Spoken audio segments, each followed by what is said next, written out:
Hello दोस्तों, physics core में आपका बहुत बहुत स्वागत है। देखिए, आपके सामने एक बड़ा फेमस मैंने फ्रेम लिया है, स्क्वायर फ्रेम है और बहुत जगह इस क्वेश्चन को आपने देखा भी होगा। तो इसमें आप देखिए कि यहाँ से एक लाइन गया है जो इस 4 आर्म के स्क्वायर में करंट को ब्रेक कर दे रहा है। मतलब यहाँ पर अगर आई करंट आया होगा तो ये I/2 में ब्रेक हो गया, फिर ये दोनों मिलके आई करंट बाहर आ जाएगा, किरचॉफ के फर्स्ट लॉ के हिसाब से बाहर आ जाएगा। अब चूंकि ये फ्रेम के सभी साइड जो हैं उनकी लंबाई सेम है और थिकनेस भी सेम है, इसका मतलब अगर इनको रेजिस्टेंस के रूप में देखें तो ये चारों रेजिस्टेंस की वैल्यू सेम है। इसका मतलब करंट का डिस्ट्रीब्यूशन इन दोनों में ऊपर नीचे बिल्कुल सेम ही रहेगा। हमसे ये पूछा है कि बताइए इस लूप की वजह से सेंटर पे नेट मैग्नेटिक फील्ड क्या होगा।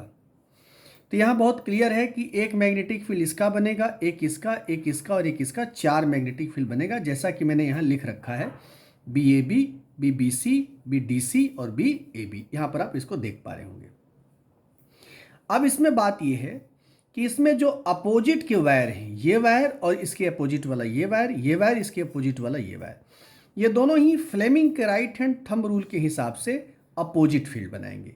यानी अगर आप इसको ध्यान से देखेंगे तो इस तार का फील्ड जो है -z में बनेगा, लेकिन इस तार का फील्ड +z में बनेगा अगर आप इस पर फ्लेमिंग के राइट हैंड थंब रूल को ऑपरेट करते हैं तो।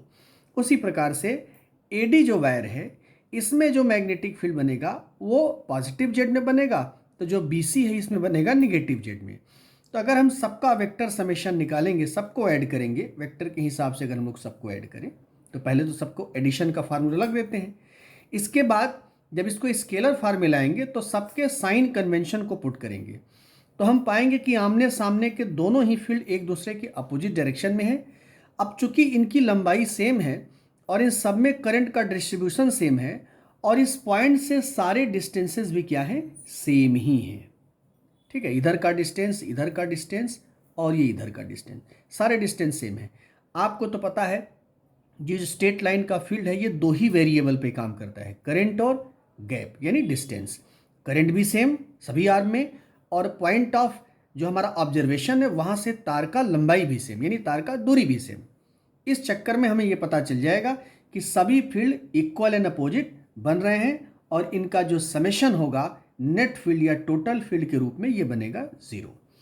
अब एक बात हमें अच्छे समझ लेना है कि इस तरह के और भी लूप्स हमारे सामने कभी कभी आते हैं, तो आपको दिमाग में एक बात नोट कर लेना है कि जब लूप में बाहर से करंट आए और वह करंट एक कंप्लीट साइकिल न बना पाए। देखिए, आप ये करंट कंप्लीट साइकिल नहीं बना रहे, उसका एक करंट का टुकड़ा हो गया, कुछ इधर गया कुछ इधर गया। इसी प्रकार से इसमें भी करंट आ रहा है, कुछ करंट इधर गया कुछ करंट इधर गया। तो जब इस प्रकार से करंट में डिस्ट्रीब्यूशन हो जाए और एक साइकिल ऑफ करंट कंप्लीट ना हो पाए तो आप मान के चलेगा ऐसे केसेस में लूप पर फील्ड हमेशा ही 0 होगा। ऐसे एग्जाम्पल अगर आप खोजेंगे तो और भी मिल जाएगा, हालांकि उसमें बहुत ज़्यादा दिमाग लगाने से कोई फ़ायदा नहीं है। इसका रिजल्ट हर हालत में क्या आएगा, 0 ही आएगा, जैसा कि यहाँ पर आपको दिखाई दे रहा है। Thank you.